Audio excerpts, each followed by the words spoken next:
Good afternoon, everybody. My name is Lavinia from the M Word, and I'm joined as ever by Yasmin, our social media manager. So Yasmin, thank you so much for joining us. Today's actually been interesting subject that has been voted for by one of our, I think I'm safe to say, biggest fans at the moment. Louise, thank you very much indeed. We are indeed going to be talking about feeling overwhelmed and how that impacts so many of us as individuals, but also the experiences and, of course, strategies that we have found helpful. Now, Yasmin, did you feel overwhelmed yesterday going to do the parent workshop?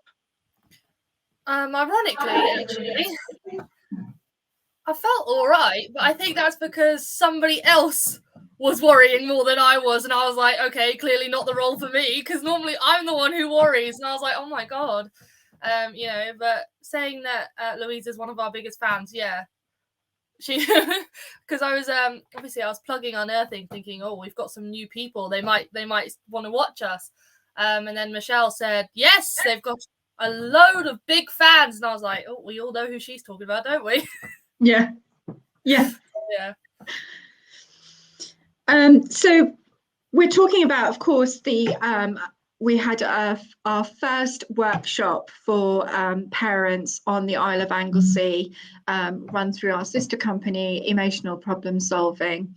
And we know that for Samara, it was extremely nerve-wracking. She felt overwhelmed initially, particularly when she was getting more and more worried and not getting to bed till 2 o'clock in the morning. I understand.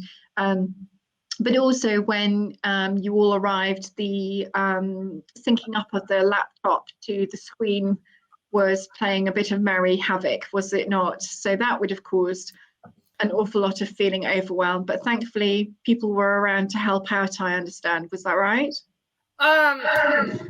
Yeah, so we had a HDMI cable issue. So we ended up not using the projection. We synced it up to the TV instead. So it was kind of like, oh, okay. But I think what helped with my worry more is I had jobs to be doing. Right. When I went over to the office, we had the signs, and I was like, so I didn't have time to be nervous at the office because I was having to deal with the signs and fix the website address on it, and then we had the zip issue, so I had to deal with the zip issue, and then we got there, and then I was setting everything up, I was putting food out, I was making sure everything was okay, so I didn't have time to be thinking about, oh my god, I'm really worried. And you know what, it's the first time ever that I've gone to a new place with strangers and got out of the car pretty much straight away. Oh, really? Yeah, I didn't have like in the car hyperventilating, oh my god, I don't know what I'm doing, oh my god, I'm gonna start crying. I didn't have that, so it was like, oh, okay. So in between, so if I give my side of the story around this scenario yesterday, I too felt very overwhelmed because I was acutely aware that it was our very first workshop. It was with our very new team of Samara and Anna, and the difficulty I had is that I didn't want to go there to kind of cause nerves amongst staff because the big boss was arriving. But equally, I knew that Samara was feeling very nervous because it was going to be the first one. And I knew that actually we all wanted to make a good impression.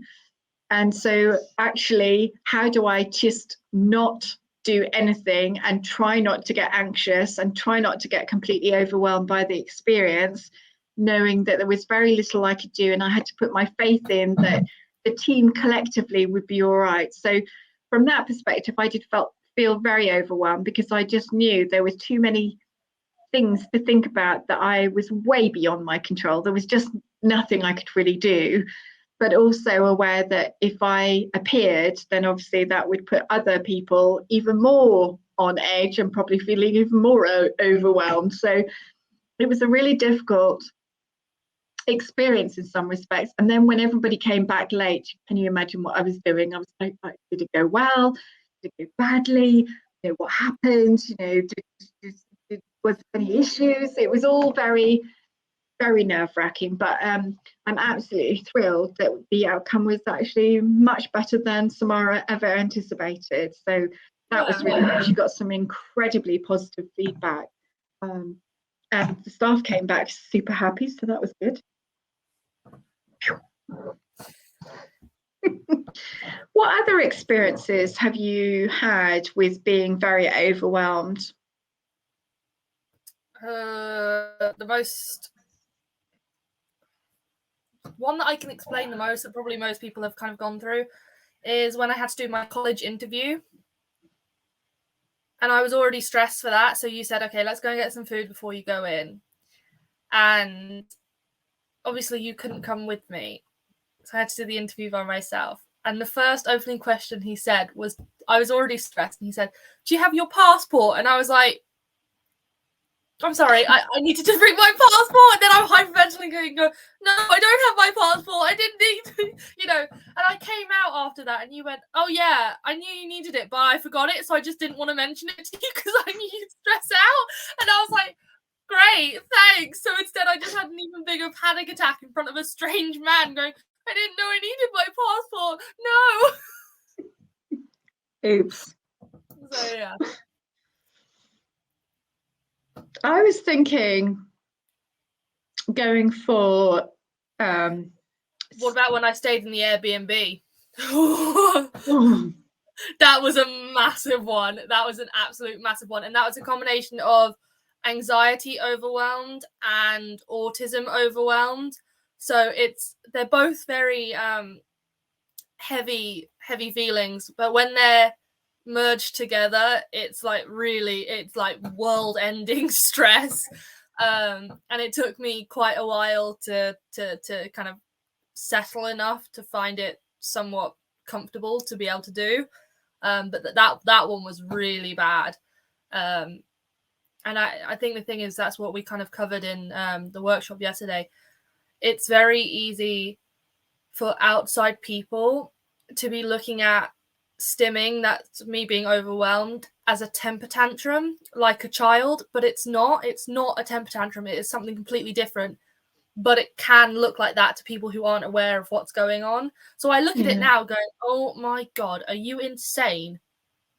You're like 19, 20 years old and you're full on having like a crying fit in a car going, I'm not getting out, I want to go home. Like, you know, and I'm like, oh, that's so embarrassing. And then I've kind of got to go, well, be easy on yourself, because it wasn't like I was having a temper tantrum. I wasn't having a fit about, you know, people not doing what I wanted. It was the fact that I was just so overwhelmed. I was hungry. I was tired. I was in a place I'd never been before. I was being kind of left by myself. You know, you weren't staying the night with me. So it was all these new overwhelming experiences that kind of really overflowed a bit. Yeah, I mean, I can think of the time that I had spent many hours applying to do my master's, and I had been rebutted so many times by universities, which I had expected. So what I was asking for was that I hadn't completed my nursing degree after I'd graduated as a nurse. I had the option to go back and I'd started, but then stopped to transfer to a new job and promotion. And the plan had always been to go back to pick it up again, but I never did that. So I was asking universities to trust my academic skills to jump from a diploma effectively to a master's level.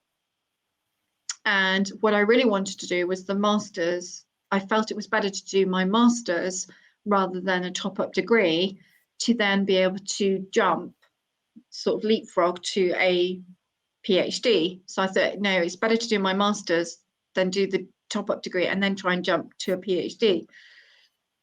Absolutely best decision. But the amount of universities just kept rebutting me. Anyway, when I went to Surrey, I was so expecting them to say no, I kind of almost couldn't put the brakes on, and then heard, yes, you're in. And she said, but you will, however, need to find a supervisor. Well, the dreaded day came of having the discussion about, have you got the name of your supervisor? And I was completely in a meltdown in class. I had to be taken out. And I said, I haven't got a supervisor. I haven't been able to find anybody willing to take me on. And the person who took me out wasn't the person who had interviewed me and offered me a place. And she said, Lavinia, none of the students in there have a supervisor. And I said, but I was told I had to go and find one. She said, no, you will be allocated one. So you know what I find really interesting about that? Go on. Oh, go on. No, I was just thinking that huge, overwhelming feeling of, I've got to go and find one, and I don't know anybody in the university, and I don't know what I'm asking for, because I didn't know what it would look like, feel like. You know, what do you say if you don't know what you're going for? Well, what I find interesting about that is you're saying, like, because I know what those kind of overwhelming feelings are like, and I always feel somewhat embarrassed when I have them. But I find it really interesting that you've said that, because if you hadn't said it, I would have never have known. Because I always thought, like, you know, you always seem to know what you were doing. You always seem like super confident, and like, I don't want to be like mushy, but I would say in my mind, you are a strong woman, and you always kind of have been. So hearing you go, oh, I have like a complete meltdown, I'm like, am I thinking about the same woman here? Because I'm going, oh, okay. You know, all right, if you're saying that. But I've also seen, we have a comment about what's the difference between an anxiety and autism overwhelm. And I would say it feels different. Would you agree with that? It feels different, because I know when I have an anxiety overwhelming moment, my crying is not frustration tears. It's kind of like, you know, and I shake a lot when I have anxiety, like overwhelming. I shake a lot to the point it gets really painful, and I have to really kind of sit down and focus on my breathing, because I realize I start, like, you know, ventilating. But when it's an autism meltdown, I can understand why I'm overreacting. Like, I'm still aware of what caused this meltdown, but I can't stop it. Whereas anxiety is suddenly like everything is out the window. It's not about this specific situation anymore. It's just suddenly I feel like I'm doing everything wrong, or, you know, everyone's looking at me, or I'm embarrassing everyone, or I'm angering everyone. Whereas if it's an autistic meltdown, it's like, for example, when I was in the car and I was like, I really didn't want to get out. I knew in that moment my overwhelming anxiety and like crying fit was about the fact I didn't want to go into an environment where I was going to be left by myself. Like, I was very aware, it was at the forefront of my mind, this is why I'm upset. You know, it just feels different in your body, and it's a really hard way to explain. But so you're more aware, I think. Yeah, Sophie's saying she's the same with her mum. When she feels panic or overwhelmed, it sets her off, because she's meant to be the one who keeps it together. Yeah, that's a really interesting perspective, isn't it? Because we do expect our parents to kind of hold it together, but then you get the other side, don't you, where parents don't feel that they can express their emotions. Yeah, well, I mean, like I said, if you hadn't told me about that, I would not have.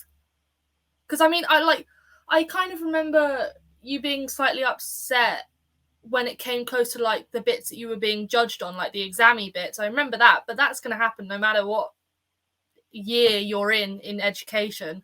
But I wouldn't have said at the start of it, you'd like, and even then when you were upset, you weren't like having an overwhelming, I don't want to say hissy fit, that sounds really negative, but like that sudden flood of overwhelming emotions. It wasn't quite that.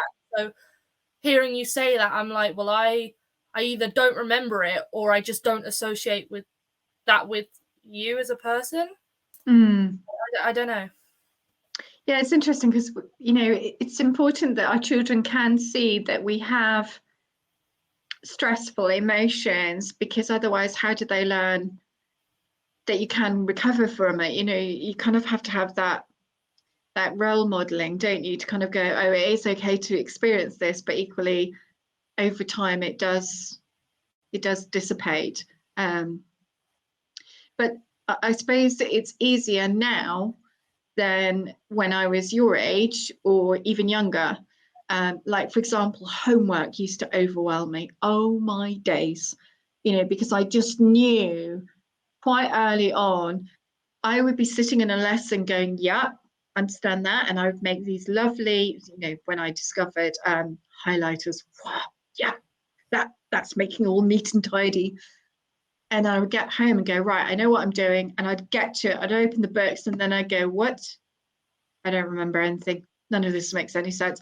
And that huge wave of overwhelming, oh my God, I can't do this, just floored me time and time and time again, to the point that I would be getting more and more nervous when a teacher would innocently hand out, right, this is your homework, and I'd be like, don't want this, can't cope with this, because I just know I'm not going to get there successfully. And then you go to the other overwhelming bit where my stepfather would be like, look, it's easy. Say what? You know what I was thinking in the car the other day when we were driving over to the workshop? I was thinking, so you know how 1 + 1 is 2? We all know that, right? We all know that. That's a fact. But we only know that because somebody said so. Yeah. What if 1 + 1 is not 2? What if it's 5 and they've just been lying to us the entire time? How am I supposed to trust that somebody else is correct? Because I'm just going off some guy's say-so who's been dead for like hundreds of years.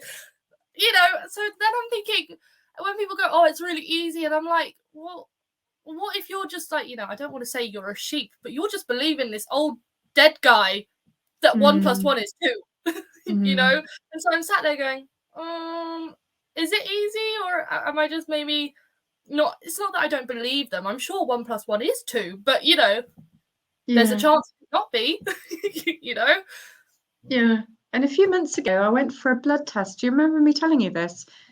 And I haven't done this for years. And I really, really, to this moment, the only thing I can put it on is, and it sounds so silly, but it definitely happened.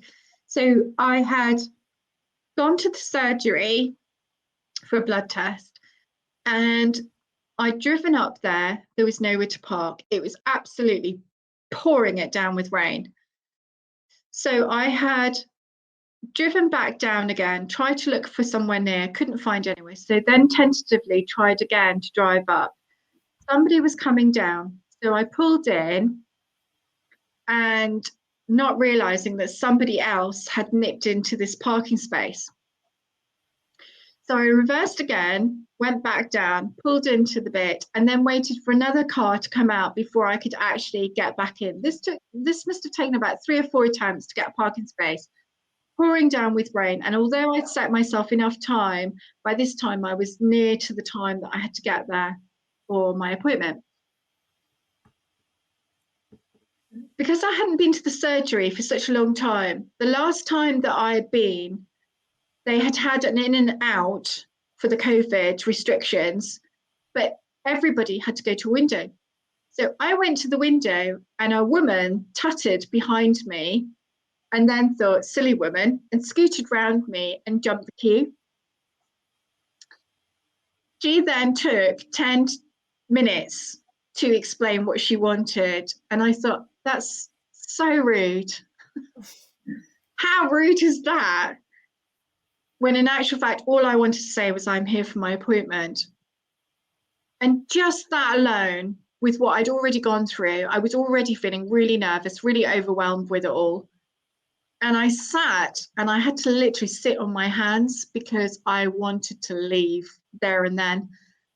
Anyway, I then got called in, and I don't know what this woman did, but as a nurse, she made me feel really, really small. I think I must have gone in and said, I'm really struggling. I really don't want to be here. And she said, oh, you don't need to be silly. It's fine. I'll help you. And just the words, the content, and I can't really remember exactly what she said, but it just made me feel even smaller. And I just felt so overwhelmed. And I just kept saying, no, no, no. And in the end, I just went mute. I just couldn't do anything. And And when I get to that, I just have to walk out. And she ran after me and she said, no, it's fine. We'll sort this out. You don't need to be like this. And I just bolted for the door. And sometimes I feel like yes. No, I said, but sometimes I feel like there's when I'm going into a situation that I know I'm not normally comfortable in, or it's something completely new, I don't want to, again, bring up like universe stuff, but you know, when you're like, if there's a reason I shouldn't be here, the universe will give me a sign. And it's almost like a bingo sheet of what can they do before I get a full house and go, nope, I'm out of here. I'm going. Good day. See you later. You know? And I totally get it, because sometimes I'm like, oh, that's happened. Oh, that slightly knocked me off. Like, you know, I'm not confident now. And it's like, the more that it happens, I'm like, no, I'm really dwindling here. And then it's like, no, I can't do it. I've got to go, because it's just like, it's so overwhelming, and it's, you know, and I really, I didn't used to dislike the word silly, but I am really starting to, you can use it in a playful way, I don't mind, but when it comes to things that you're kind of relying on somebody else's emotions, or it's even worse when people say, you know, when we're regarding self-harm or suicidal thoughts, have you done something silly? And it's like, when I was in that situation thinking, oh my God, it would be so much better if I just died, if I wasn't here anymore. And then when somebody goes, that's silly, and it's like, well, it didn't feel silly. That was such an overwhelming negative emotion. It didn't feel silly when I was going through it. Yeah. And then you say I'm being silly. So the next time I have those feelings, am I going to feel confident enough to go to you just because I feel like I'm going to be called silly or stupid again, you know? And it's even worse when they go, oh, everybody feels these things. And it's like, well, if everybody feels them, why do I feel so bad, you know? And if everybody feels them, why are we not doing it differently? If everybody feels it and it feels the same way for everybody, why am I being called silly? Because surely you would go, oh yeah, no, I totally understand. But they don't do that. And so it's always like, well, that's negative, isn't it? Yeah. You know? And I think for me, my understanding of overwhelm means it's that understanding, if I don't deal with this right here, right now, I'm going to go into full blown meltdown. And I get so embarrassed when I'm in that meltdown, because again, people judge. And what does it look like for a 50-year-old woman to be having a complete meltdown, blowout? Not very pleasant. You know, you can get away with it when you're a toddler, but not when you're 50. Well, I've cried as a 19-year-old girl in the middle of Holyhead High Street over the fact that the pub was closed because of COVID, so I couldn't have this specific meal that I'd been thinking about all day, you know, and that was just... and you and Dad were stood there, and I was like kind of being shielded from the public, but I'm crying, and I'm trying to stop crying, and I'm trying to go, it's just food, like, you know, it's such a simple thing, it's just food. And I'm like, but there's people walking past, that's really embarrassing, and I'm trying to deal with it. And it's you've got too many things to think about then, and you're trying to process what you're upset about. You've got outside influences like that middle-aged man walking past the other side of the street. He's judging me. He's thinking how stupid that a teenage girl is, like, you know, a 6'2" teenage girl is crying her eyes out because, oh my God, she can't have some chicken goujons. Wow, what, you know? And then I think, well, I'm just being really silly and dramatic about it. But it's like, at the time, it really does feel intense. It feels important, and it's not, you know?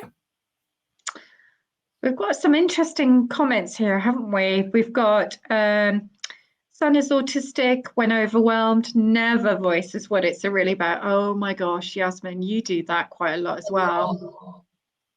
Sometimes like, it's so frustrating. You want to help, and Yasmin just shuts down, going, "It's nothing. It's nothing.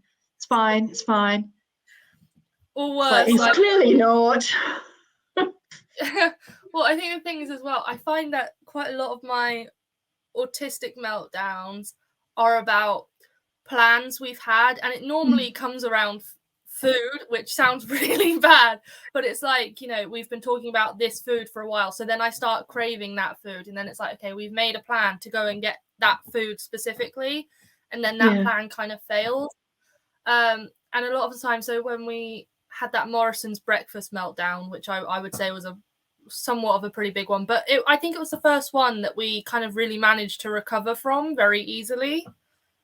You know, and we both knew what the issue was about, but then I was saying like, no, it's too late now, like, you know, it's too late, or we're going to be late for this other thing. So I was using other things to excuse it, but they were things that would affect the actual issue, if that makes sense. Like, they were contributing factors.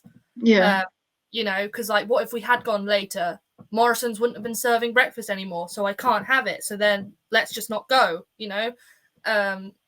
So, you know, it might sometimes seem like they're not saying the issue very plainly, but normally the excuses that they are throwing contribute to the issue.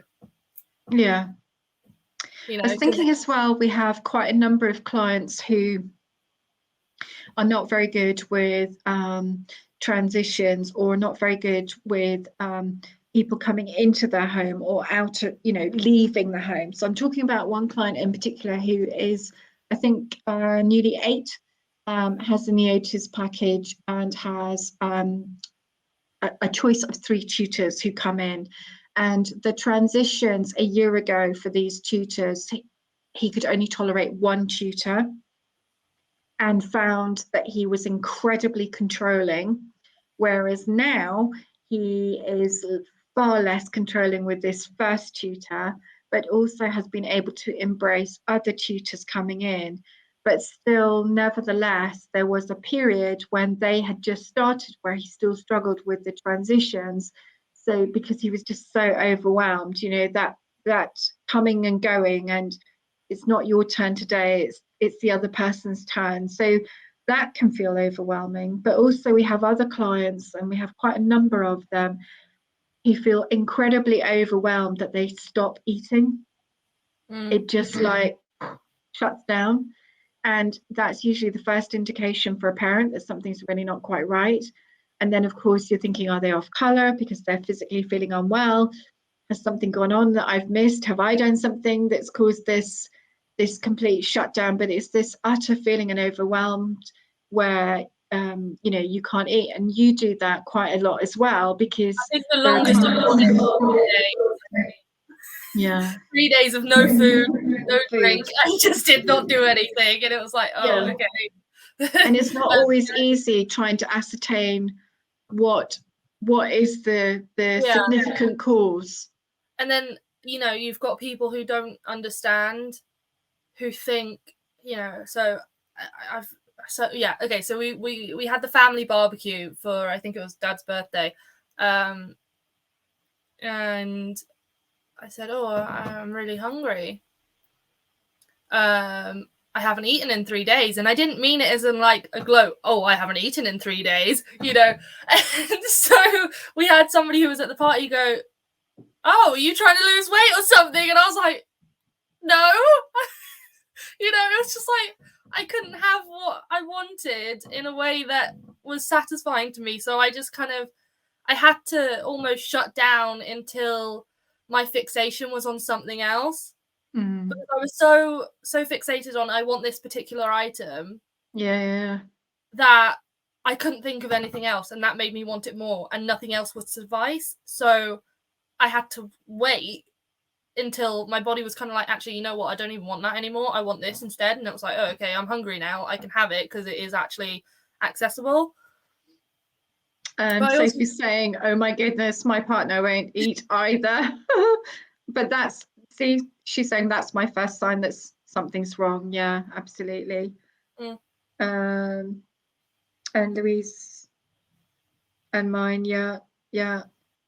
The other thing I was thinking of as well is that we know that from our young person who quite often gives us data, our very young teenager, they often feel very overwhelmed when they worry they're going to have a meltdown. So they're almost worrying about the future, and then get so overwhelmed by all of that. Invariably, they go off their food, or they don't feel able to settle. And that's quite interesting. I mean, it is interesting how it's that first indicator that something really isn't right. You know, you're just not able to kind of sort of progress forward. And whether it's that thought blocking off, I can't shift this. I have to have this food and I can't get around that. I have to wait for it. Or I just have to wait for this feeling to pass. Nevertheless, the thing about being autistic is you don't know how long that is going to be. Exactly. And in those kind of situations, it is a ticking time bomb, but you don't know what's going to set it off. It's either going to be the food thing, or it's the fact that you've been pushing it off for so long that you suddenly just kind of snap. And I've had moments like that where, you know, I felt like I've still kind of been a bit angsty about it, but I felt like, okay, I'm coming through to the other side of pushing this emotion off. And then I'm in my room at like 3 a.m. and I'm suddenly like, nope, the overwhelming has got to come out now. And I just, you know, have a little cry session at 3 a.m. going, okay, it's finally come out, it's fine, you know. But I can't schedule it. That's the thing. It's people who aren't autistic maybe don't understand the fact that I can feel when these maybe overwhelming moments are going to come, but I can't say, oh, you know what, I've got a clear space at 12 o'clock. Why don't you come in then and I'll do it then? You know, I can't gauge it like that. I can't force it to be dealt with at a certain time. You know, and then you start worrying what happens if it happens in public, or, you know, in front of somebody I, you know, hold respect for, or I really like, or, you know, whatever. And you start worrying about lots of other things. Yeah. Quite a common complaint from parents is that they're particularly young children, I find, in primary school. One of the first indicators is that children are coming home with full lunch boxes or full water bottles. And when you dig a bit deeper, or the parents dig a bit deeper, what they find is that their children are so overwhelmed with asking to go to the toilet that they end up not eating and not drinking to avoid. So what they then do is add a further complication by withholding and then becoming constipated. One, because obviously they're withholding, and two, because they're not drinking.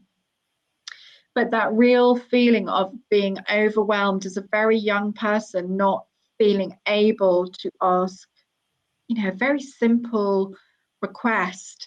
And I just wondered whether you had ever experienced, if you remember experiencing as a young person, not feeling able to eat or drink at school because you just felt overwhelmed. I know that's a long way for you now, isn't it? No, what I was thinking about is, I don't think drink-wise, yes, but I don't think it was so much overwhelmed. I think it's the fact I'm a very fussy drinker. If I don't bring it in myself, I don't really like tap water, so I'm not really one of those kind of people. And the only time at school I ever really remember not eating lunch was when I was in year 1, year 2, and my friend was a lunchbox kid, and you didn't sit together. You weren't allowed to sit with each other.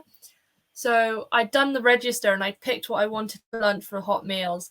And then I just lied and I used my school bag and I pretended my lunch was in there. So I didn't eat anything for the entire lunch because I just wanted to sit next to him because, you know, he was my friend. And so because I'd used my lunch, like my school bag as my lunch bag, they obviously kept the lunch boxes separate from your school stuff. And then I got really worried that I wasn't going to get my bag back.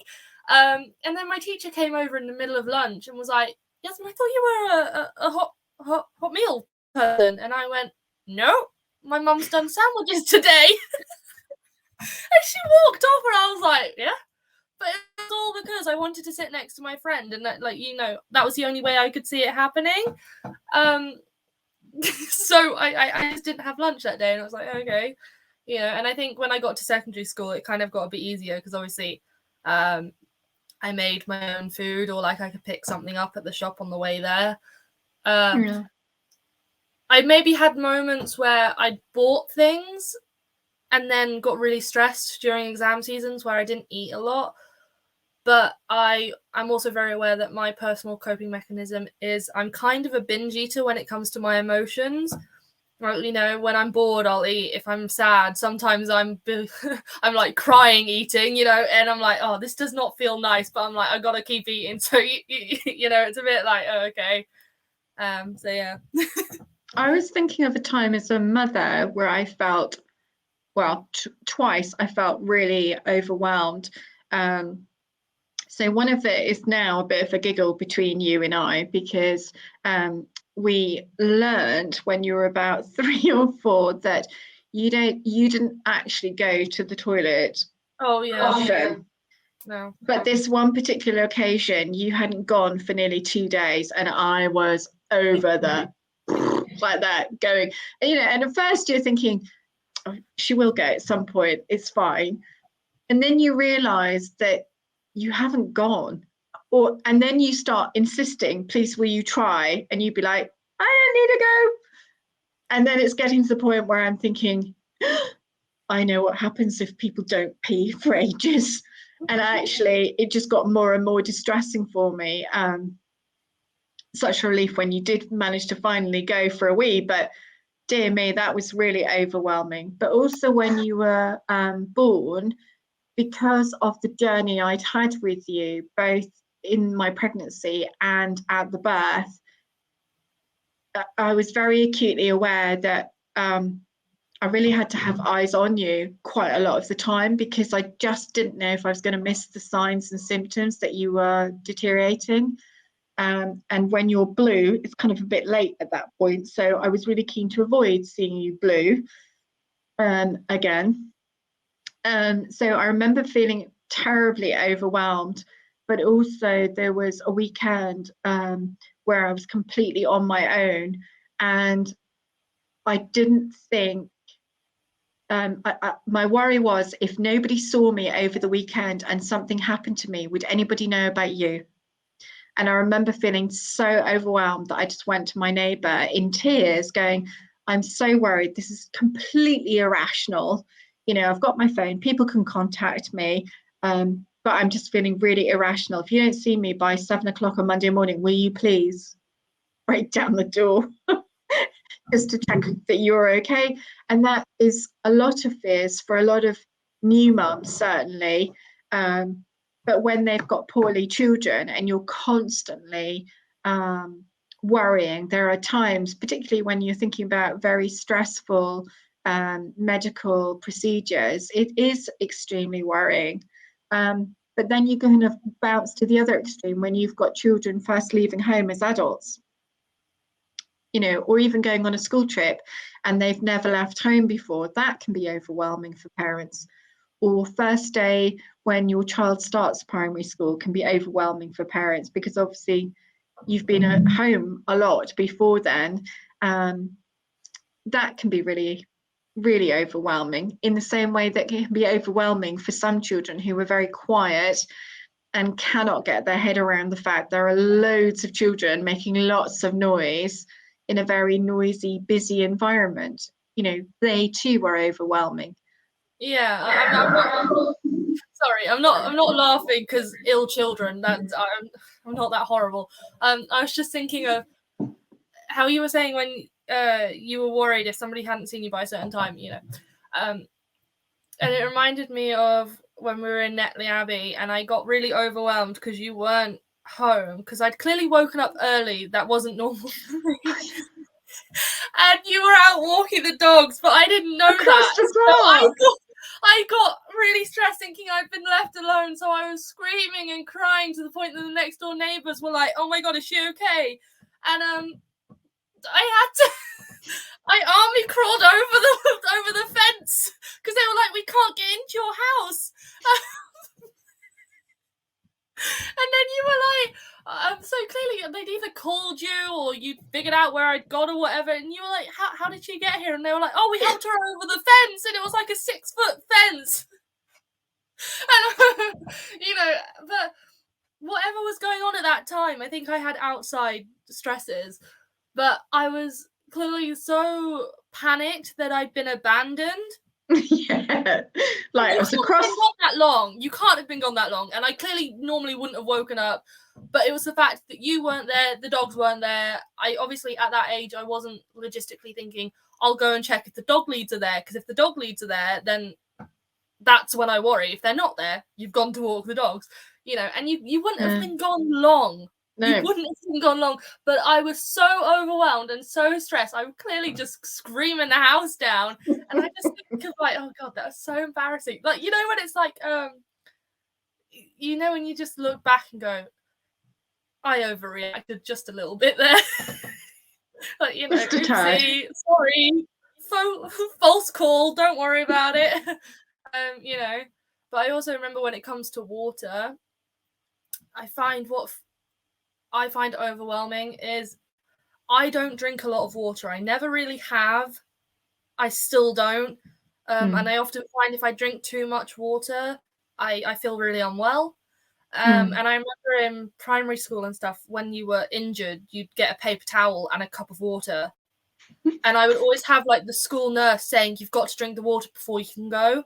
And I would get overwhelmed because they are pressurizing me to drink this water. And I would always say, I don't like drinking water. I don't drink a lot of water, even at home. And they wouldn't believe me. I think they thought I was lying or something.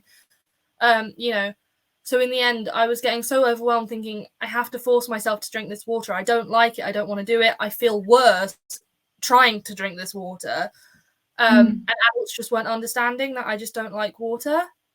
So instead of getting overwhelmed because I wasn't allowed to drink water, I was getting overwhelmed because I was being forced to drink water, and then I was getting worried that, the water didn't taste right. It didn't, like, the texture of the water wasn't good. And it was like, this water's really gross and I'm having to force drink it. Oh no,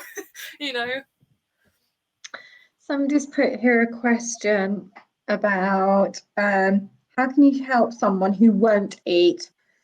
Objectively, I can see that if he will eat, then he will start to feel a little less overwhelmed, but I can't force him, obviously. Do you know what? The word force is the clue. Don't. And then usually the sooner he eats, drinks, sleeps, the quicker the real problem will come out. It's a really fine balance, but it's really important that you don't force. It's trying to generate the idea that actually there could be one or two options that you could do. So like you could say, would you like me to make you a little snack that might make you feel a little bit better? Or can I get you a drink that might make you feel a little bit better? But usually the thing I found the easiest with Yasmin was actually distracting her by saying, do you want to cuddle? Do you want me to read you a story? Or do you want to sit and watch a favorite program? It was never about doing the food aspect straight away. Excuse me, I want to cough. And I don't know if you can shed some light on that, Yasmin, as to what you found really helpful when you were really struggling around eating.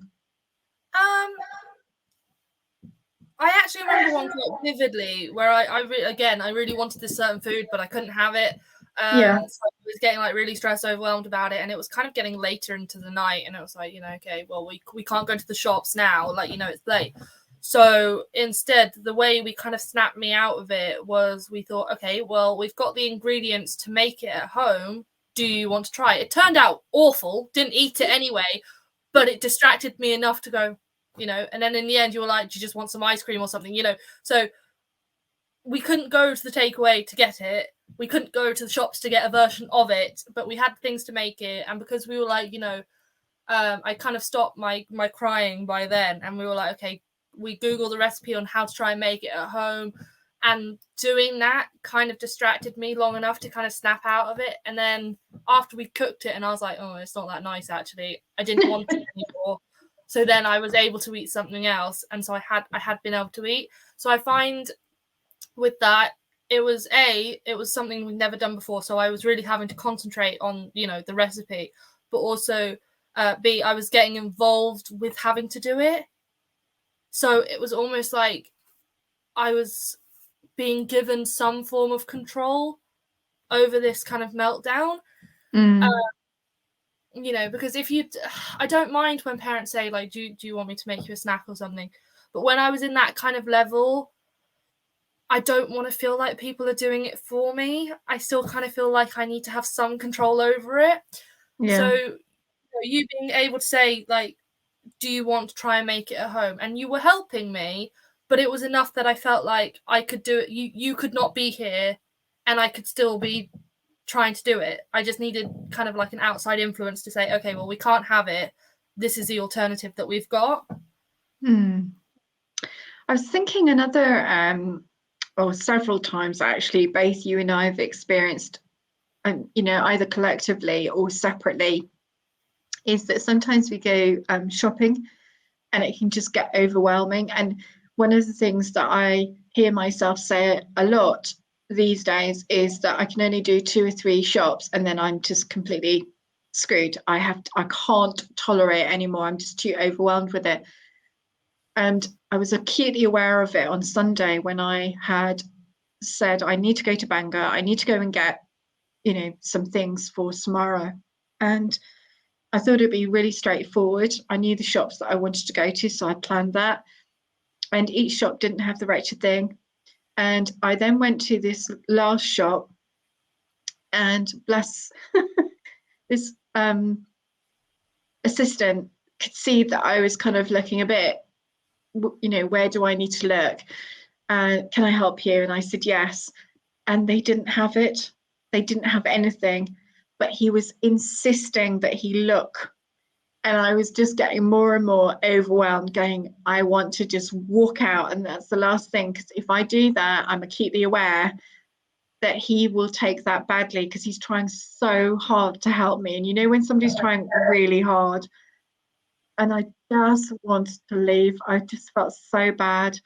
So I knew that I had to keep moving. So I pretended that I was, just wandering down the aisle, having a look. And then he said, I'm not happy with this. I'm just going to go and have a look at the brochure and see if that will identify where it is located on my screen.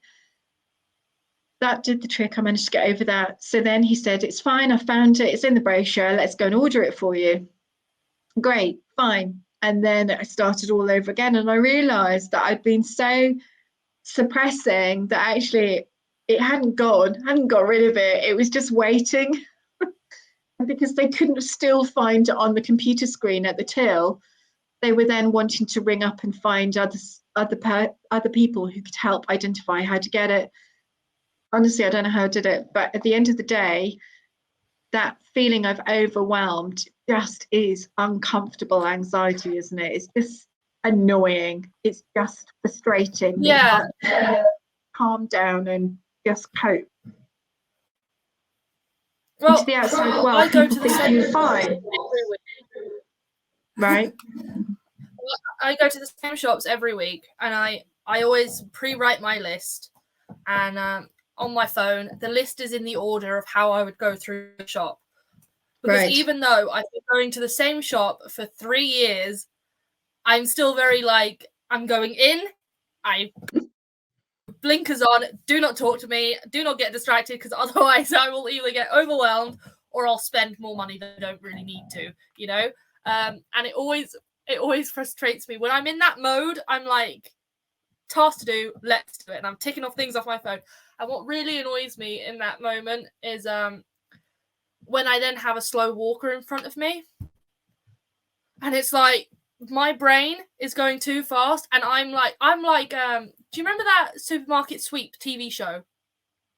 Yeah. I feel like I'm on that, right? And then I've just got this person walking at like a snail's pace in front of me, and I'm like, come on, let's go, let's move.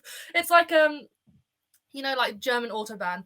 I'm waiting to get on so that I can just go and and then because they're so slow, they're slowing me down, and then outside influences are coming in, and then I start getting overwhelmed. And that's normally the time when I kind of come out to you and go, let's just go home. And you go, do you need to go to another shop? And it's like, no, I just need to go now, because this person unknowingly has ruined my kind of experience and allowed me to get overwhelmed. Because when there's nobody there and I'm able to go the speed that I need to go, it's a very easy shopping trip, because I know what I'm going in for. I know where things are. It's very easy. But when people kind of stop the process or slow it down, I then can get influenced by other things and it gets overwhelming. So, you know, and then people, we were having a discussion in the workshop about how some shops do at like 7 a.m. autistic friendly shopping. Yeah, dimming the lights. Yeah. And first of all, who gets up at 7 a.m. to go to the shop? Nobody. Literally nobody. The only time I've done that was on a Sunday when we had F1 and I was like, I need to get snacks for F1. But, you know, that's the only time. It has to be a really good reason to go. And the other thing is, they're thinking of only severe autistic people. So if I were to go into the shop and there's no music playing and the lights are down low, that makes me feel on edge because it's not normal. Like, I mean, I sometimes go in and the lights are overwhelming. I agree with that. But when it's so different to kind of what you've had to hype yourself up to face, I find it makes me more anxious. Like, you know, I went into Farm Foods the other day and for some weird reason all the lights were off. And I was like, this feels a bit creepy. Not sure I like this. And I got a bit flustered. And so I ended up coming out with more than I should have. But, you know, whatever. But I got so stressed about it. I was thinking as well, you get quite overwhelmed when we're out dog walking. Oh, God, yeah. I find it relaxing, but in a certain time and place. Because I'm aware of what gets me stressed. So Jude and Libby sometimes pull on the lead, and that gets a bit like, it's not super bad, but I do get very annoyed very quickly when, you know, they're crisscrossing over each other and it's like, come on guys, we've been doing this for 2 years, why are we still doing this? Yeah. But what I find what really gets me overwhelmed is when we're walking and there's like other people around. And unfortunately I seem to have bought 2 broken dogs, clearly. Because Jude he doesn't like approaching tall people, which is unfortunate because, you know, I'm very tall. So I have to crouch, and when I'm getting overwhelmed, I don't think of that and I just start getting stressed, and I'm calling him and he's not answering because he doesn't like coming towards stressful situations. And then because he's getting stressed, I'm getting stressed and he's not listening. So, you know, I just get so stressed and overwhelmed, and I'm so terrified that somebody is going to come up to me and have like a go at me saying you can't control your dog. And I know I can control him and he's not an aggressive dog. But at that point, I'm so scared that somebody's going to come up to me and have a go at me. I just kind of shut down, and I'm like, because I don't like confrontation. And so there doesn't seem to be any sign of confrontation on the horizon, but I get so stressed out about it, thinking that it could happen, that I kind of shut down. And I've had a moment where somebody has confronted me before about Jude. When I was walking, and it was when a year ago when we had that really bad fog, and I was walking along a canal trail and Jude was ahead of me and I could see him, and I happened to be wearing headphones, but it wasn't loud enough that I couldn't hear things. So then I saw this jogger kind of come out the distance, and I saw Jude near him, so I called Jude and Jude came running straight to me, which I was quite thankful for. And this jogger came closer and he said, "Your dog's jumped up at me. You need to get him under control. You need to put him on a lead." And I was like, well, as soon as I saw Jude, I called him, and it was very muddy ground, and this guy was wearing shorts, and there was no sign of any mud on him from a dog paw, from like anything. So I was like, Jude hasn't jumped up at you. He's come straight back to me straight away. Why are you shouting at me? And he stood there for about 5 minutes, absolutely berating me, and it made me want to cry. So I turned around and I got back in the car with Dad, and he said, "What's happened?" And I said, "This man just shouted at me, and I don't know why." So now I'm so terrified now that is going to actually happen every time I get overwhelmed and he doesn't listen to me. So it's so stressful. And so most of the time when I'm with you and you say just go back to the car, it's like, I don't want to go back to the car because, you know, I've got a responsibility to walk them, but I get so stressed, then he gets stressed, and it's not helping either of us. So, you know, and also if there was going to be a confrontation, I'm not saying you'd get into a fist fight, but you are a lot more than I am. So, you know, because of age. You go deal with that. Because of age. I was just thinking, because obviously the program's nearing the end, but about, you know, in the grand scheme of things, people always say to you, you know, if you're getting overwhelmed, if you're getting anxious, just break it down into smaller chunks. But I suppose from my perspective, there are some times when you don't feel able to break it down. And one of the things that's really important is feeling able to have somebody to go and talk to about them. But that makes it quite challenging from an autistic perspective, because one, you have to know what it is that's causing you to feel overwhelmed. You have to trust the person and have access to the person. And three, are you able in that moment to be able to go and say to somebody, this is the problem and I need help with it? Because so many autistic people, can't get my words out today, are easily overwhelmed, but also are not able to say, can you just help me out? Can you just lend me a hand? Because it gets to a point where you just think, I'm better at just trying to get through this by masking. And, you know, that is the main frustration for me. Understanding being autistic, in that, yes, sometimes it is easy to break it down in manageable chunks, but it is only when you're in that zone, you know, like we were talking about earlier with your inability to eat food, you know, late at night, there we were trying to make something so that we could slowly but surely get you back down to a level where you could actually eat. But the length we had to go to, you know, in that defining period would have looked extreme to the outside person. And when you're trying to deal with homework, what do? Well, you do something and put something in, thinking, okay, there's my homework, but knowing it's going to fail abysmally. And I remember a very old school report from one of my science teachers who said, Lavinia will not get off her high horse and ask for help. And I thought, if only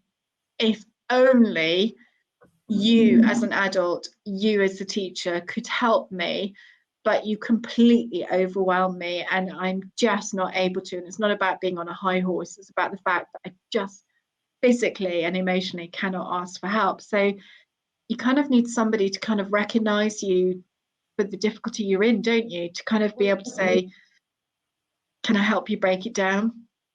And sometimes that's not very easy either, because, you know, there's lots of people who are really good at masking. So yeah, so is there any pointers that you feel we should finish on that you think, yes, this might help?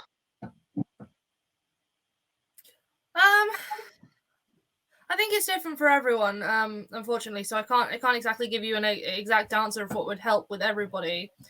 I think the thing is, it also depends on what environment you're in, who you're around. You know, if it's possible and you can leave, then leave, because nobody's gonna think any different of you for leaving. And I'm very aware I can give all this, like, reassurance, nobody's judging you, but as soon as I'm in the situation, it's like, no, everybody is judging me. Yeah. So and when you're at school, easy for me to say don't worry about it, but you can't help it. Yeah, and when you're at school, pupils do feel judged, particularly by teachers and Senkos. So it's really difficult, isn't it? It's so bad when they especially go, we've been learning this for a month. How are you still not getting it? And it's like, don't know. Sorry. Come back to me. Maybe I'll have an answer. I don't know. Yeah. I think it's more just the fact, breaking it down and taking time to be able to process through it. You really need to be able to have that time. And sometimes outside people maybe won't understand that. But if you have somewhere, like, even if you have to, if you're shopping and you have to go and sit in your car for like 5 minutes, you might get some weird looks if you start screaming in your car, but, we've all been there at some point, you know, because I've been driving my car and I had to pull over and just cry. And there were people in their house looking through their curtains going, she just sat in her car crying. And it's like, yes, I am. Just leave me alone. I need to just get it out. So, yeah. So, okay, so there's two things in that for me. One is kind of breaking it down in a way that you allow yourself to experience it, but also being allowed to experience it, isn't it? And even if you can't articulate it, at least being able to have that moment. Because I think, you know, a lot of young people, you know, under the age of 10 are not able to always articulate exactly why or what it is that is overwhelming them. And, you know, I know for you, dear God, sometimes it could be 2 years later and you'd be like, oh. You know, but now you are able to kind of be a detective almost. So I think the other thing that's a real game changer for a lot of when we feel overwhelmed is feeling able to talk about and somehow kind of go back, you know, doing the detective steps to identify what it is and what we can do. Yeah, but it's having that opportunity. Yeah, it's kind of like, the best way I could describe it is stubbing your toe. You know it's going to hurt, but that doesn't mean you should just go and stub your toe on purpose all the time. But it doesn't mean go and wrap your feet in like a load of bubble wrap. It's going to happen. You know it's going to happen. But you kind of expect the pain. Like, you know, when you're like, oh, I stubbed my toe. Oh, that's a bit painful, even just thinking about it, you know. But you can't avoid that kind of pain. So you have to kind of go through it to get through to the other side. But you can obviously lessen it by not doing it on purpose. you know? Yeah. So it's going to happen. You just kind of have to go with the flow and let it kind of happen. You might be able to lessen the pain by, you know, wearing slippers around the house instead, but it's still going to happen. You can just sort of prevent it or dull down the overall pain and experience that you're going through. But building the experience becomes a bit of a library, doesn't it? Because then you can transfer that knowledge, that understanding, and better understanding going forward. So yeah, there's yeah, okay. All right, we'll have to finish on that note.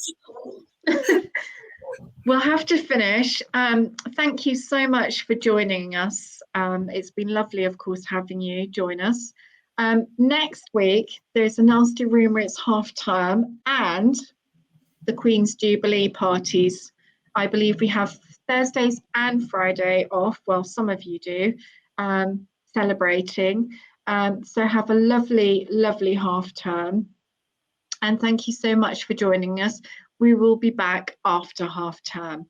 In the meantime, if there's anybody interested, the lovely Sen Ninja and I will be live tomorrow evening from 7:30 onwards. And if you'd like to join us, we'd love to have your company as ever. Take care, everybody. Have a lovely week, and we'll see you after half term.